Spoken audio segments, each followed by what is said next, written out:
So this was one of the more memorable movie clips from my childhood, and it's just always struck me the difference between hearing and listening, and so I thought I'd share it with you today. And then when I found it on YouTube, I thought, man, I'm going to have to do some heavy editing of this clip. So these were not technical difficulties. This was just a preacher hitting the volume up and volume down throughout the clip. But as you saw, the clip is on the difference between hearing Jimi Hendrix or listening to Jimi Hendrix. And the black guy is saying that the white guy can't hear Jimi. And we're not talking about racism in here today. We've been there. We lost enough church members over it. I'm not going to touch it again for a little while. But we're going to talk about the difference between hearing and listening. And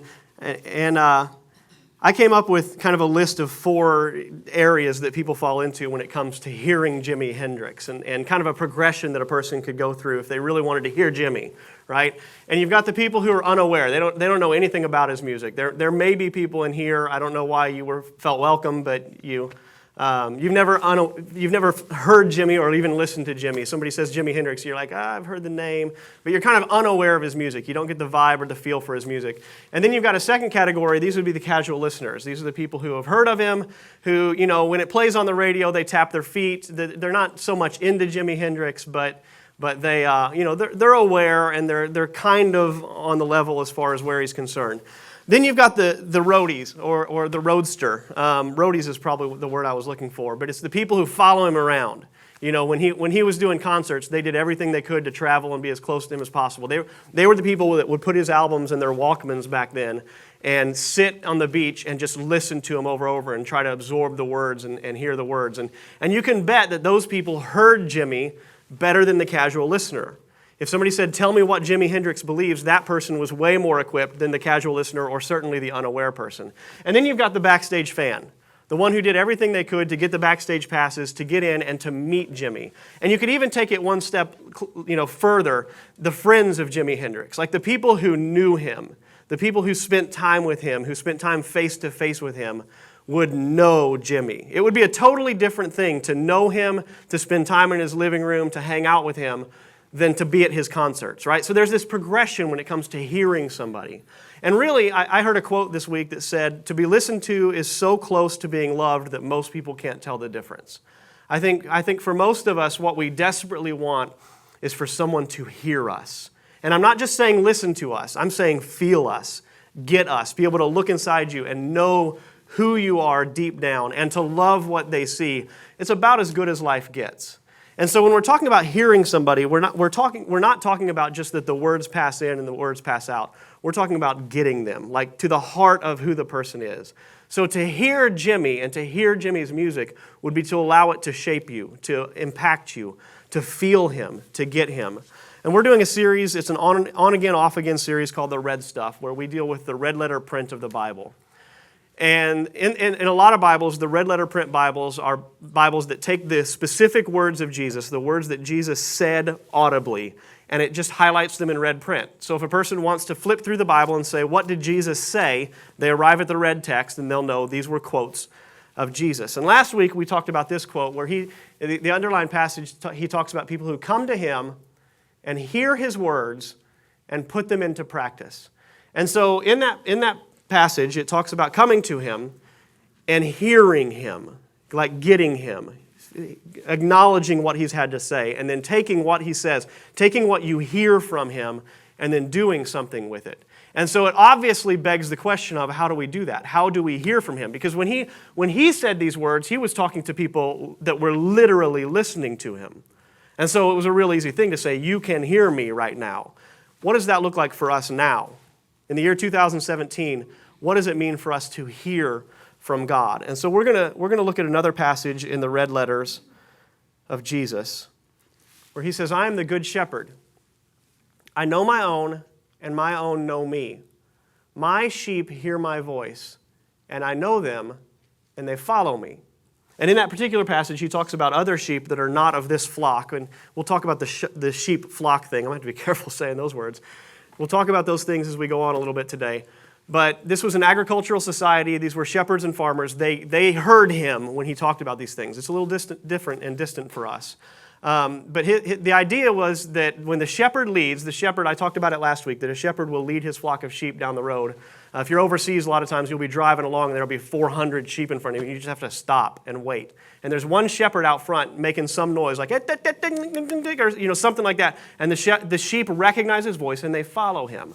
And so when Jesus said these words, his listeners knew what he was talking about right away. It may be a little far from us. But I'm going to talk today about not how to hear Jimi Hendrix, which I would put on a way, way lower level than hearing from Jesus.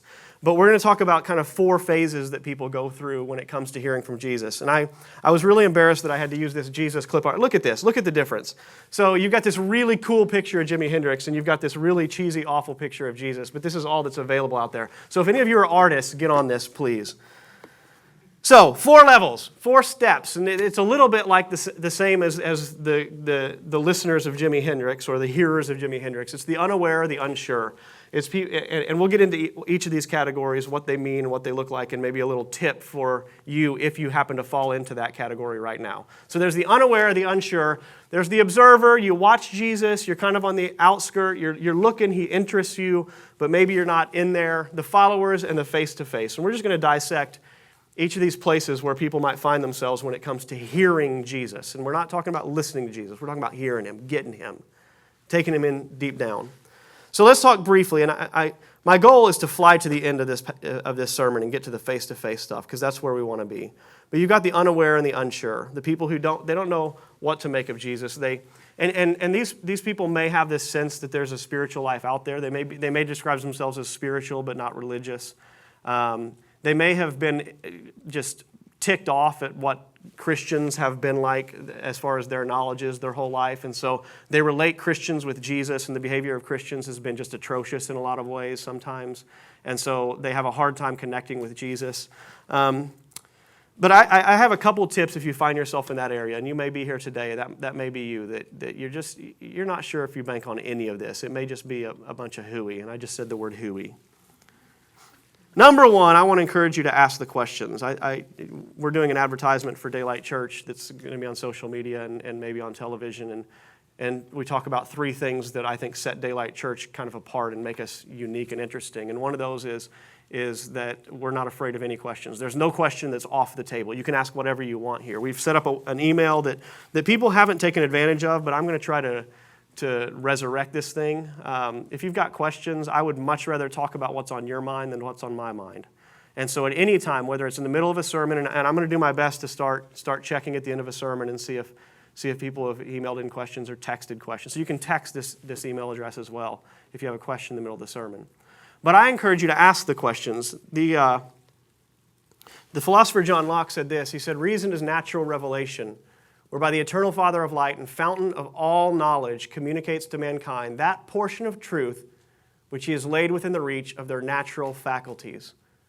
Revelation is natural reason enlarged by a new set of discoveries communicated by God." And Christian philosophers and theologians throughout the ages have differentiated between natural revelation and spiritual revelation and said natural revelation is available to everyone.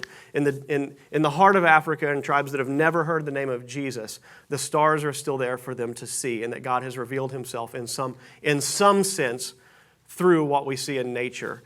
And so Dave Gilmour of Pink Floyd, in the album The Wall, there's this track where the lyrics you hear over and over is just this haunting question: is there anybody out there? Only it's a British accent and it's on key.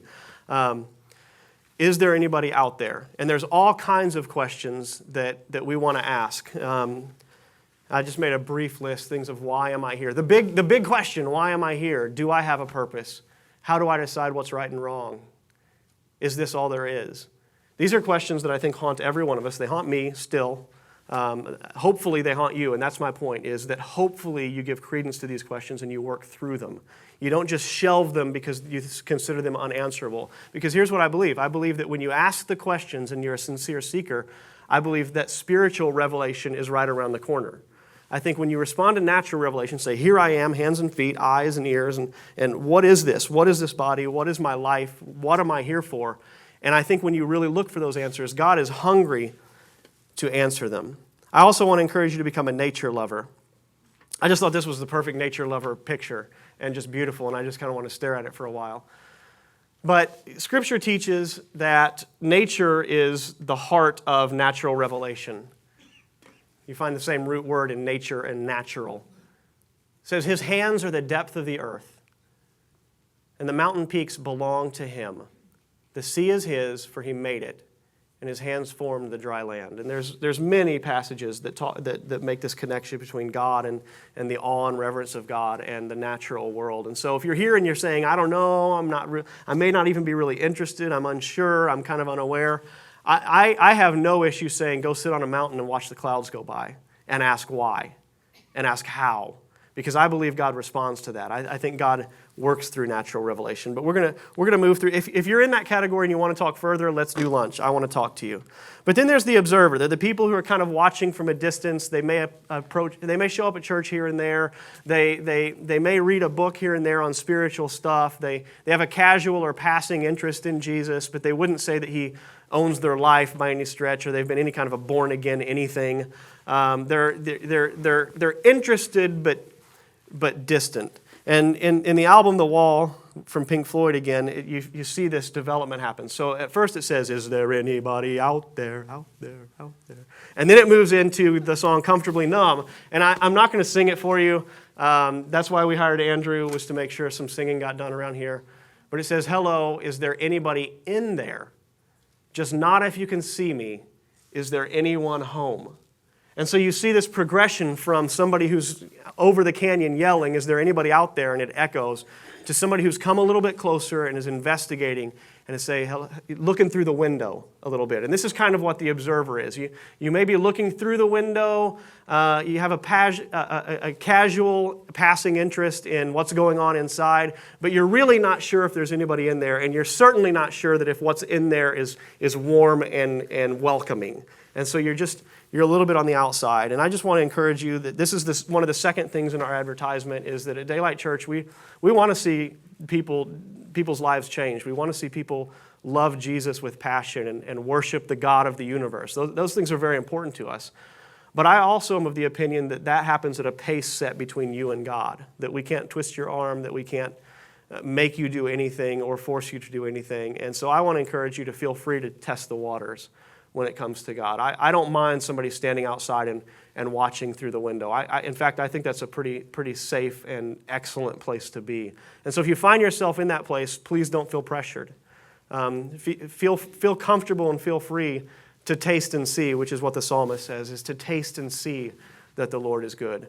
I understand that you can't just naturally assume such. You can't just naturally assume that a church is the place for you, or that Jesus is God, or that he was resurrected from the dead, or any of those things. They don't come naturally. It takes some investigation. It takes some homework and some study. And I hope and pray that this will be a place where people are safe to do that, to test the waters and to taste and see. And the reason that I think that way is because Scripture teaches, Jesus said these words. So this is red letter stuff. I should have put it in red. Anyone who wants to do the will of God will know whether my teaching is from God or is merely my own. So Jesus said those words. He said, if you really want to know, I'll show you. And so I don't mind people standing on the canyon yelling, is there anybody out there? I don't mind them coming close to the house and saying, hello, hello, can anybody see me? Those are safe places to be, in my opinion, because I believe in a God that is hungry to open that door and hungry to step into people's lives, and that he'll work that out with you. There's no arm twisting or compulsion involved. But I also want to say that when you hear the knock, there's a responsibility. There's a passage in Revelation where Jesus says, behold, another red letter print portion. It says, behold, I stand at the door and knock, and if anyone will open the door, I will come in and I will sup with him, is what King James Version says. It says basically, I'll have a meal with him. We'll do the brunch blitz together. We'll sit across the table from one another and get to know each other. And so when you're at that place where you're testing the waters, and when you're at that place where you're observing and looking in, when it strikes you that you need to move forward, that's a key point in your life. It's a point. It's a place to step forward. And I think a lot of people get hung up in that area where they want to be a seeker so much that they have a hard time finding much of anything. And I feel like that isn't the safest place to be. Then the third step are the followers. Again, we're going to talk about sheep. And nobody in Western culture wants to be a sheep because sheep are stupid and walk around in flocks and don't do anything impressive, right? It was a different culture when these passages were spoken. But the idea, again, is that there's this community of people following something. So if you want to hear Jimi, if you really want to hear Jimi, you can't say that you don't hear Jimi Hendrix if you've never put the headphones on and listened to one of his albums. You can't say that you really hear Jimi if you don't have some clue what his concert schedule was and you've shown up at a few. Those are the people that really hear Jimi and get Jimi, and Jimi's songs start to register with them. And it's the same with Jesus, that to really hear Jesus, to get Jesus, requires being a part of something. And I put this on here that you start to take a group ID. And this may be one of the things that hinders American Christianity the most, is that we're so independent and we're making a name for ourselves and doing something for me, that we're kind of afraid of the sheep mentality, the flock mentality. We're afraid of stepping into a community and identifying with the community rather than identifying solo. We see that as weakness, to need people. And Christianity, and if you read the history of Christianity in the early church, that's not how it worked at all. People came into community and became family and worshiped God together and reached the world together. And so it's super important, if you're going to be a concert goer, if you're going to be in there hearing Jesus, that somehow, some way you make this transition in your head that I am not my own, but I am part of something God is doing corporately with other people. I was hesitant to talk about this because it sounds like a pastor saying, hey, really dive into daylight. And I think those things through in my head a lot, and I don't know how much of that I am saying today and how much I'm not, but I do know this, that to be a follower of Jesus means walking with other followers of Jesus, that it's a huge portion of connecting with God and hearing from Him. And I want to encourage you to do the dangerous. We used to play follow the leader when we were skiing as kids, me and my brother and a couple other kids. We would go to Paoli Peaks in Indiana and go skiing, and we would play follow the leader. So whoever was in the front would always try to kill the three people in the back. I mean, they would try to hit the fastest slopes they could, the biggest jumps they could, weave in and out of trees, and we always ended up on our faces laughing and banged up and bruised and couldn't walk for the next couple of days. But we would do the dangerous. Like whatever the leader out front did, there's no way we were backing off. And when it comes to Jesus and allowing Him to be the shepherd out front of the group of people, making the noises and saying, come follow me, sometimes He's going to ask you to do some scary stuff. Sometimes He's going to ask you to do stuff that you're not comfortable with. And if you're going to be a follower, if you're going to hear Jesus, you've got to get you've got to get over your fear of weaving in and out of the trees or jumping off the hills or whatever it is that holds you back. You've got to let go of fear and trust the guy out front. Again, I'm flying through to this slide, face to face. Now, Tremaine and I are good friends. You just saw, some of you may have seen us hug up here in the corner. Good friend of mine. You know, Dennis and I talk a lot before services. We'll just chat here and there and get to know each other's favorite sports teams and music and whatever. But is there any comparison between those guys or any of you? Jordan comes over to our house and plays games with me and my kids. We know each other pretty well. But is there any comparison between those relationships and the relationship I have with my wife? You know, there's not. I know her. I don't know you guys anywhere near like I know her. I to a certain extent, get what makes her go. I mean, I understand her motives. I understand. There's times that I can guess what she's going to say next, sometimes to my detriment. You know, and sometimes I try to guess and I'm wrong, so I don't know her perfectly. But I know her better than I know any of you. And this is why. And it has everything to do with proximity. It has everything to do with living life together. It has everything to do with the fact that sometimes we lay down all distractions and give each other time face to face. She knows me better than any of you or better than anybody else on the planet, and I know her the same. And it's because we live forehead to forehead sometimes. And so when it comes to hearing someone, it requires that space where you meet face to face. And when we're talking about Jesus, you can't live I can't live face to face with my spouse every single day, every single moment. It's impossible. But what I can do is live in close proximity to her and shape my life around her and be a part of her life all the time. But there's times when I'm in my office and she's in the kitchen and she yells something to me. She wants me to know something or wants me to do something. And I can't hear her because I have a little fan that blows underneath my desk and it's blowing on me. And I say, what? And she says it again. And I say, I still can't hear you. And so then she screams it and then we hate each other for the next hour, right? Everybody's experienced this. So I turn off the fan, I eliminate the distraction, I walk downstairs and say, now what did you want? And it's when I eliminate we're still in proximity, We're still close to each other when I'm upstairs and distracted and when she's downstairs and busy banging around or whatever it is she's doing. But there's a difference between us being in proximity in the different rooms and coming and getting face to face. And when it comes to your relationship with God, I'm telling you, this is where it's at. It doesn't happen in the community. It happens in the closet. It happens in the living room. It happens in your backyard hanging in a hammock. It happens in the places where you exist face to face with Him.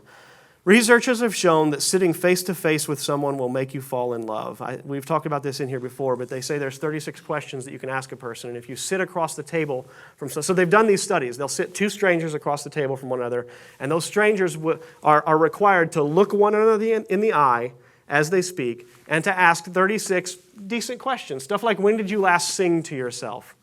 And when was the last time you sang to someone else? Take 4 minutes to tell your life story. What is your most treasured memory? What's your terrible memory? Complete this sentence. I wish I had someone with whom I could share. And the studies have shown that there is a statistical bump in the amount of people who fall in love doing this exercise than the average conversation. It's when you become intimate in your conversation, you become intimate with your eye-to-eye contact. Basically, when you meet face-to-face and say, help me hear you, something romantic happens. Something connective happens.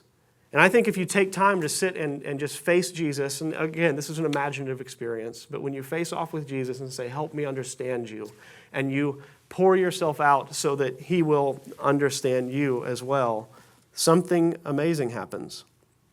So here's my tips for you if you fall into that camp. If you're trying to exist in a face-to-face relationship, one is find the side room. I've been in these grand cathedrals in Europe, and they're pretty amazing, except when they have Mass, there's always like 12 people up front taking Mass in a church that would seat 12,000 sometimes. I mean, the kings are ordained in these cathedrals, and yet 18 people show up to take Mass. And there's always this little side chapel. And the side chapels always have people in them. It's really fascinating to me. If I lived in Europe, man, I'd be in those side chapels talking to people constantly. When I'm in Europe, I'll go in those side chapels and I'll come up and I'll sit down next to somebody and say, I don't mean to interrupt you. I don't mean to embarrass you, but I'm just wondering if there's anything I can pray for you about. And every time, almost, they just pour out their heart and pour out their lives as to why they're there doing their best to meet face-to-face with God. And so the number one tip, if you find yourself in this camp of wanting to meet face-to-face with God, is to go to the side temple, is to make your own space. You need your own place where you meet with God. If I was to say to you, what is that place? There ought to be something that comes in your mind. If you're going to hear Jimmy, if you're going to hear Jesus, it's a part of your life that needs to be there. And then secondly, I want to point out that He is that into you. I heard a quote that said, the difference between romantic and creepy is how much you're into them. And meaning, if you're a lady and there's this guy that you're really into and he meets you at your car with a bouquet of flowers and says, let's do lunch. Oh, it makes your heart go pitter-patter or whatever it is that happens. I don't know. It's because you're into him that doesn't seem creepy at all. But if he's a guy that you're not into at all and he does the exact same thing, it has the exact opposite effect, right? And we want so badly for someone to hear us. But the reality is no one ever will. Between me and my wife, she doesn't hear me as much as I would like her to. I don't hear her as much as she would like me to. It's never going to happen with a human being. There's always going to be disappointment there. Now, and please don't misunderstand, there's a tremendous amount of satisfaction in our relationship, but it doesn't. There's a lot of times when one of us would say to the other, I don't think you get me exactly. And because of that, because we've recognized that even in our best relationships, whether it's our parents, our children, our spouses, our boyfriend, our girlfriend, we've come to recognize that nobody really gets me, then we're left jaded thinking God would never get me, God couldn't want me, God couldn't possibly, because we connect our relationship with Him with our relational experience throughout our lives. But the reality is that He is into you. He's just waiting constantly for you to say, come to me, hear me, put my words into practice. Let's be close to one another. I brought an illustration. I brought a friend, actually. This is my buddy, Chad Everett. And this is my prized possession because he and I are very close friends. So he's a pastor at Crossroads Church in Southern Illinois. This is a life-size cutout of my buddy Chad Everett. So Chad is not a small guy. He's kind of an ogre, really. And I know he'll watch this, so I feel really great saying that. And I have this little quote box that goes over his head that says, I don't know if you can read it back. Oh, hey, if you can read that back there. That's making him more top-heavy than normal. I'm going to remove that real quick. So Chad is a pastor in Southern Illinois. He pastors what I would describe as a very successful and amazing church. And he was on vacation recently. That's just weird. He was on vacation recently, and they're trying to plant a daughter campus, and he's trying to be a husband to his 5 children. He's trying to be a great pastor. He's trying to show up at the sporting events that he needs to show up for his kids, and also pastor this church. And it's a hard balance to find. And he was praying at some point, so he was off in the side chapel by himself, facing off with Jesus. And he just started weeping. And I think he would describe it as weeping and ugly crying, just saying, I can't do this. It's not in my power to do this. And so he called a family meeting on their vacation. He said, guys, I need to tell you something. And he started ugly crying in front of them. He said, I can't do this. I don't have the strength in me to pastor multiple campuses, to pastor the church we're already pastoring, to be the husband that I need to be the father that I need to be the friend that I need to be. I can't do it. And I just feel like I needed to tell you that.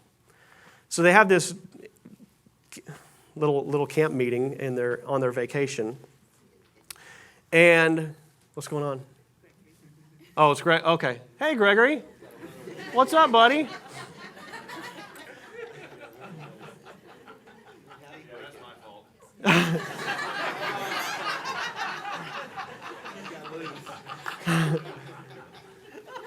Just so you know, our security guard, who is, you've probably seen him out there. He's the guy that looks like he could throw you through the wall. He was following Gregory down the aisle just now, so we're covered, okay?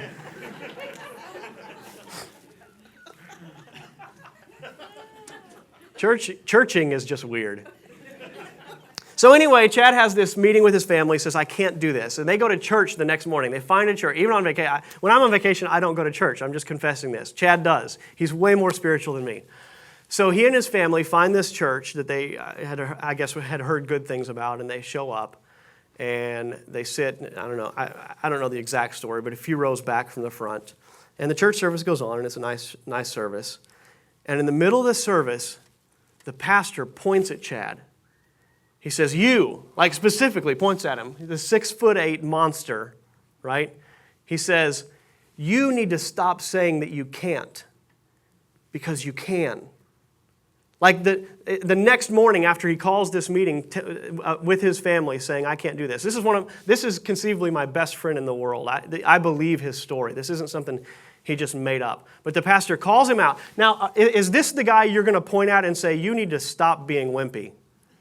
I mean, this is a God thing, right? Nobody's, his pec almost broke my finger, and it's just a cardboard cutout. Points at him and says, you need to stop saying you can't, because you can. And then he goes on with the service. And a few minutes later, he comes back to him, and I think he walked up in front of him, and starts in on him again, saying, you have the power to do this. You are equipped to do what God has called you to do. And just lays into him about stop saying you can't, because you can. Just calls him out. A lot of you are thinking, please don't ever call me out. I get all that. But here's this guy that looks like he has it all together. He's not the guy you'd pick out saying he has problems out of the audience. There'd be plenty of more obvious targets for that. But the pastor says, you need to know that God heard you when you were off by yourself. You need to know that God is into you and hears your cries and hears your prayers and knows who you are and knows your place in life and knows what you need and has everything under control because he is into Chad. God adores Chad, and you are no different. That's my point, is there is a God who is into you, that when you come to him, he doesn't reject you. When you turn to him, he doesn't face the opposite direction. He knows where you're at right here, right now. So I'll close with this. Taste and see that the Lord is good. I got to turn this around. It's kind of freaking me out. Stay. Taste and see that the Lord is good is not just for the seeker. It's not just for the person who's standing on the cliffside yelling, is there anybody out there? Or the person who's saying, hello, hello, is there anybody in there? It's for you. It's for you right now. It's for David Rudolph right here, right now. Is that every single day when you go face to face with him, if you take that time to hear him, not to listen, not to be a casual observer, but to say, tell me about you, tell me about who you are, fill me with your goodness, let me taste you, let me feel you, let me get you, you're going to find that he's good. And I encourage you to walk that progression wherever you're at, but the progression ends and you can jump from, I'm not sure, to face right here, right now, today. Some people will progress slowly. Some people, it'll take years for them to get to the point where they're comfortable facing off with Jesus. Some people, you're ready in the here and now. And I want to encourage you, wherever you're at, keep taking those steps forward down that progression towards being face to face with him.